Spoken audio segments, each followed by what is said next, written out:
Hello दोस्तों, आज हम बात करेंगे ताजमहल में छिपे कुछ रहस्यों की जो कई सालों से दबे हैं। ताजमहल जिसका दीदार करने टूरिस्ट दूर दूर से आते हैं। आपको बता दें कि इतिहास के अनुसार मुगल सम्राट शाहजहां द्वारा निर्मित ये स्मारक उन्होंने अपनी पत्नी मुमताज महल के लिए बनवाया था। सफेद संगमरमर से बना यह खूबसूरत मकबरा दुनिया के 7 अजूबों में से एक है। बता दें कि इस शानदार वर्ल्ड हेरिटेज साइट को बनाने में लगभग 22 साल लगे थे और कहा जाता है कि संगमरमर से बना ताजमहल मुख्य तौर पर इस्लामी, तुर्की और फारसी वास्तुशिल्प कलाओं का प्रतिनिधित्व करता है। दोस्तों, इस ताजमहल में कई अनसुलझे राज हैं जिन पर से हम पर्दा उठाएंगे।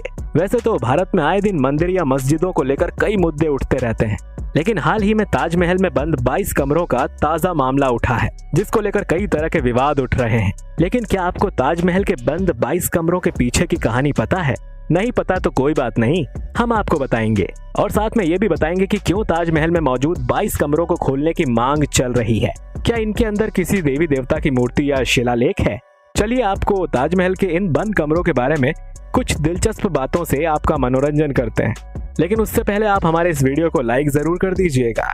दोस्तों, ताजमहल आज दुनिया भर में इतना प्रसिद्ध है कि लोग देश विदेशों से इसे देखने आते हैं। इसकी खूबसूरती लोगों का ध्यान अपनी तरफ आकर्षित कर लेती है। ऐसा भी कहा जाता है कि चांदनी रात में ताजमहल की खूबसूरती को देख लिया जाए तो वो दृश्य आंखों से कभी ओझल नहीं होता।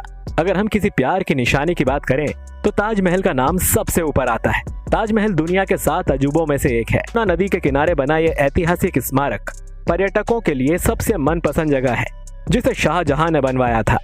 शाहजहां अकबर का पोता और जहांगीर का बेटा था, जिसने ठीक वैसे ही गद्दी हासिल की जैसे उसके पिता जहांगीर ने हासिल की थी, यानी कि छल कपट से। शाहजहां भोग विलासी होने के साथ साथ न्याय पसंदीदा राजा था, लेकिन उसकी छवि एक आशिक के तौर पर बन गई थी। शाहजहां की प्रेम कहानी सन 1607 में शुरू हुई, जब शाहजहां मीना बाजार में घूम रहे थे। तभी उनकी नजर वहां मुमताज पर पड़ी। मुमताज की खूबसूरती शाहजहां के दिलो दिमाग में इस कदर बस गई कि वो मुमताज का पीछा करने लगे। कुछ समय बाद शाहजहां को पता चला कि जिस लड़की का वो पीछा कर रहे हैं उसका नाम अर्जुमंद बानो बेगम है। शाहजहां का प्यार इस कदर परवान चढ़ चुका था कि वो खुद को रोक नहीं पाए और उन्होंने तुरंत अपने पिता और राजा जहांगीर के सामने अर्जुमंद से शादी करने की ख्वाहिश जाहिर की। बेटे के प्यार को जहांगीर नजरअंदाज नहीं कर पाए और उन्होंने इस शादी के लिए हाँ कह दी। शादी के बाद शाहजहां ने ही अर्जुमंद बानो बेगम को मुमताज महल नाम दिया। हालांकि मुमताज शाहजहां की चौथी बीवी थी, लेकिन कहा जाता है कि उनके साथ शाहजहां एक खास जुड़ाव रखता था। आपको जानकर हैरानी होगी कि शाहजहां और मुमताज के 13 बच्चे हो चुके थे और मुमताज अपने 14वें बच्चे को जन्म देने वाली थी। तो उससे पहले 13 बच्चों को जन्म देने की वजह से मुमताज शारीरिक रूप से बहुत कमजोर हो चुकी थी। मुमताज ने बुरहानपुर में अपनी 14वीं संतान बेटी गौहर आरा को जन्म दिया। 14वें बच्चे के जन्म और मौत से पहले उन्होंने शाहजहां को अपनी आखिरी ख्वाहिश बताते हुए कहा कि वो चाहती हैं कि उनकी मौत के बाद उनका सबसे खूबसूरत मकबरा बने। इसके साथ ही मुमताज ने शाहजहां से दूसरी शादी ना करने का वादा लिया और फिर इस दुनिया को हमेशा के लिए अलविदा कह दिया। और इस तरह एक और ऐतिहासिक प्रेम कहानी हमेशा के लिए इतिहास के पन्नों में सुनहरे अक्षरों से दर्ज हो गई। और फिर उनकी ख्वाहिश को पूरा करते हुए उन्होंने ताजमहल बनवाया। ताजमहल का निर्माण 1630 में शुरू हुआ और ताजमहल करीब 22 वर्षों में पूरा हुआ। ताजमहल भारत देश के राज्य उत्तर प्रदेश के आगरा नगर में यमुना नदी के किनारे बना हुआ है, जो मात्र आगरा किले से 2 किलोमीटर ही दूर है।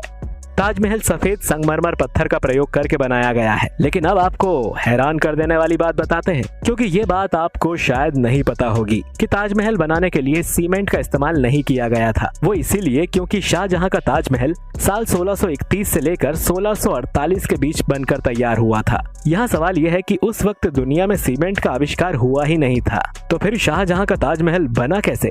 हम आपको बताते हैं। दरअसल बात ऐसी है कि उस दौर में जब सीमेंट नहीं थी, तब प्राचीन इमारतों को बनाने के लिए एक खास पेस्ट का इस्तेमाल किया जाता था। ताजमहल बनाने के लिए भी इसी पेस्ट का इस्तेमाल किया गया था।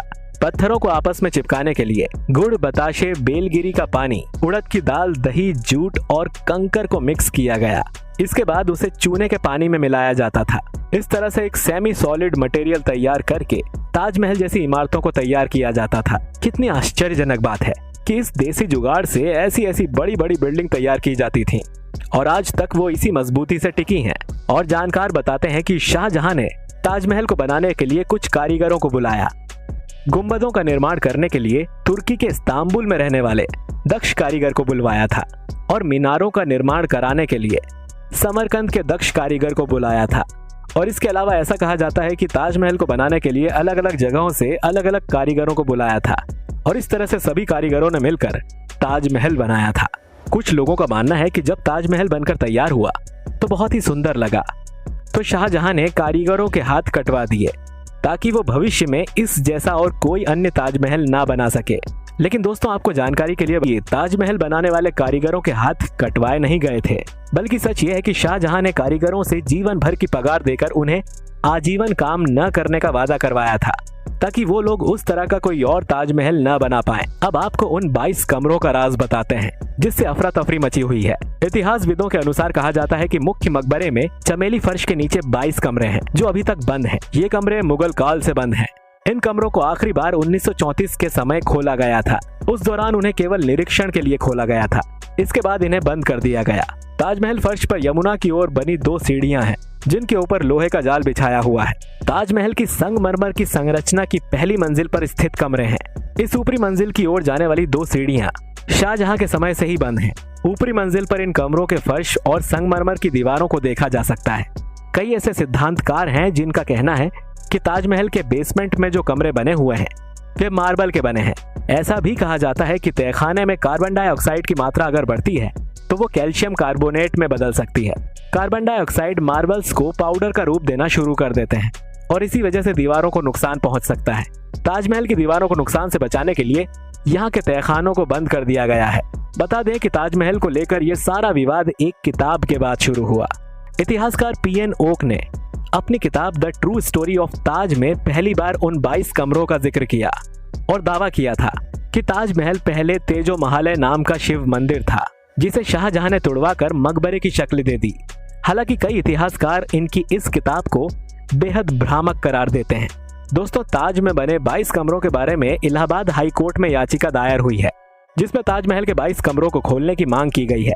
याचिकाकर्ताओं का दावा है कि बंद कमरों में हिंदू देवी देवताओं की मूर्तियां और शिलालेख मौजूद हैं। इलाहाबाद हाई कोर्ट में ये याचिका दायर होने के बाद इन 22 कमरों के रहस्य को लेकर चर्चा शुरू हो गई है।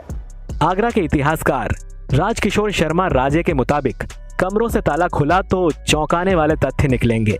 राजकिशोर राजे जी का कहना है कि ताजमहल में मुख्य मकबरे और चमेली फर्श के नीचे बने सभी 22 कमरे कई दशक से बंद हैं। इनका सिर्फ एक बार निरीक्षण वर्ष 1934 में हुआ।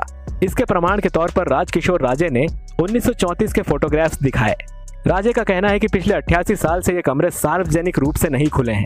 इतिहासकार राजकिशोर राजे के मुताबिक अगर उस स्थान को खोला जाए तो उसमें प्रमाण मिल सकते हैं कि ये किसी हिंदू धर्म से संबंधित है या नहीं, यहाँ कभी मंदिर था या नहीं। उनकी दलील है कि ताजमहल के ऊपर हिंदू धर्म से जुड़े कई चिन्ह हैं जिसमें कमल का फूल बना हुआ है जिसका मुस्लिम धर्म से कोई संबंध नहीं है। इसके साथ ही वो कहते हैं कि ताजमहल के लाल पत्थर के डिजाइन में सर्प की आकृति है। सांपों का इस्लाम से कोई संबंध नहीं है। ऐसे में काफी संभावना है कि ये राजा जयसिंह के महल में बना मंदिर था। वो बताते हैं कि मानसिंह अकबर के दरबारी और जयपुर के राजा थे। राजा जयसिंह उन्हीं के पोते और उत्तराधिकारी थे। मानसिंह की संपत्ति जयसिंह को मिली थी। वो कहते हैं जयसिंह से यह संपत्ति शाहजहां ने अपनी पत्नी के मकबरे के लिए ले ली थी और बदले में जयसिंह को 4 इमारतें दी थी। उधर कोर्ट में याचिका दायर होते ही ताजमहल के सामने हिंदू महासभा ने खुशी जाहिर करते हुए मिठाई बांटी। हिंदू महासभा के कार्यकर्ता ताजमहल को तेजो महालय बता रहे हैं। हिंदू महासभा के नेता संजय जाट कहते हैं महासभा इसको तेजो महालय मानता है। हम लोग मानते हैं कि यहाँ पर शिव मंदिर है और जो याचिका दायर की गई है उसे हम हमारी जीत का पहला कदम मानते हैं। हमारी लड़ाई आगे भी जारी रहेगी। तो दोस्तों, आज के इस वीडियो में बस इतना ही। आशा करते हैं कि आपको हमारा ये ताजमहल के ऊपर वीडियो पसंद आया होगा। वीडियो अच्छा लगा है तो इसे लाइक, कमेंट, शेयर जरूर कीजिए और हमारे चैनल को सब्सक्राइब करके बेल आइकन जरूर दबाइए ताकि आपसे हमारा कोई भी वीडियो मिस ना हो सके। शुक्रिया।